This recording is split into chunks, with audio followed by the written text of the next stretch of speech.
ಮೈಸೂರಿನಲ್ಲಿ ಎಸ್ ಜಾನಕಿಯಮ್ಮನವರ ಅಂತಿಮ ದರ್ಶನಕ್ಕೆ ಸಕಲ ವ್ಯವಸ್ಥೆಯನ್ನ ಮಾಡಲಾಗಿದೆ.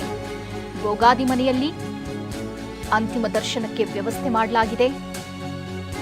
ಮೈಸೂರಿನಲ್ಲಿರುವಂತಹ ಈ ಬೋಗಾದಿ ಮನೆ ಅಂದ್ರೆ ನವೀನ್ ನಿವಾಸ, ಈಗ ಸಾಕು ಮಗ ಅಂತ ಏನ್ ಮಾತನಾಡಿದ್ರು ನೋಡಿ, ಅವರ ನಿವಾಸ, ಅವರ ಮನೆಯಲ್ಲೂ ಕೂಡ ಅಂತಿಮ ದರ್ಶನಕ್ಕೆ ವ್ಯವಸ್ಥೆ ಮಾಡಲಾಗಿದೆ.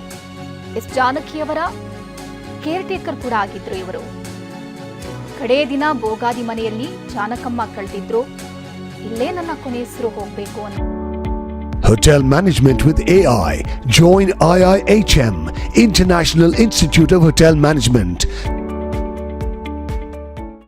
ಅವರ ಕನಸಾಗಿತ್ತಂತೆ. ಅವರ ಪುತ್ರ ಕೂಡ ಮೈಸೂರಿನಲ್ಲೇ ಕೊನೆ ಹೆಸರಿಟ್ಟಿದ್ರು. ಮನೆ ಬಳಿ ಬ್ಯಾರಿಕೇಡ್ ವ್ಯವಸ್ಥೆಯನ್ನು ಕೂಡ ಪೊಲೀಸರು ಮಾಡಿದ್ದಾರೆ.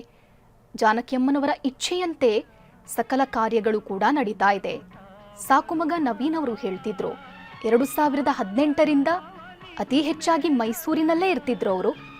ಹೈದರಾಬಾದ್ನಲ್ಲಿ ಅರಮನೆಯಂತಹ ಮನೆ ಇದೆ ಅವ್ರ ಹತ್ರ, ಆದರೆ ಅವರು ಅಲ್ಲಿ ಇರ್ತಿರ್ಲಿಲ್ಲ. ಅವರಾಗ್ಲಿ ಅವರ ಪುತ್ರ ಆಗಲಿ ಇಲ್ಲೇ ಇರ್ತಿದ್ರು. ಅವರ ಪುತ್ರ ಕೂಡ ಇಲ್ಲೇ ಕೊನೆ ಹೆಸರು ಹೇಳ್ತಿದ್ರು. ಮಗನ ಸಾವಿನ ಬಳಿಕಂತೂ ನಾನು ಕೂಡ ಇಲ್ಲೇ ಸಾಯಬೇಕು, ಸತ್ರೆ ಮೈಸೂರಿನಲ್ಲೇ ಸಾಯಬೇಕು ಅನ್ನೋದಾಗಿ ಅವರ ಮಾತಾಗಿತ್ತಂತೆ. ಅಷ್ಟೇ ಅಲ್ಲ, ಎಲ್ಲಿ ಅಂತ್ಯ ಸಂಸ್ಕಾರ ಮಾಡಬೇಕು, ಹೇಗೆ ಮಾಡಬೇಕು, ಯಾರು ಮಾಡಬೇಕು, ಎಲ್ಲದರ ಬಗ್ಗೆಯೂ ಕೂಡ ಹಂಚ್ಕೊಂಡಿದ್ರು.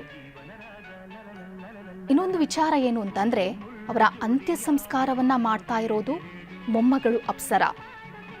ಈ ಅಂತ್ಯ ಸಂಸ್ಕಾರದ ವಿಧಿವಿಧಾನಕ್ಕೆ ಸಂಬಂಧಪಟ್ಟಂಗೆ ನಾವು ಪುರುಷರು ಮಾಡಿರೋದನ್ನು ನೋಡಿರ್ಬೋದು ಇಲ್ಲಿವರೆಗೆ. ಅಂದರೆ ಪುತ್ರ ಅಥವಾ ಮೊಮ್ಮಗ ಅಥವಾ ಕುಟುಂಬದಲ್ಲಿ ಯಾರಾದರೂ ಪುರುಷರು ಇದ್ದರೆ ಅವರು ಅಂತಿಮ ಸಂಸ್ಕಾರವನ್ನು ಮಾಡೋದನ್ನು ನಾವಿಲ್ಲಿ ನೋಡ್ಬೋದು.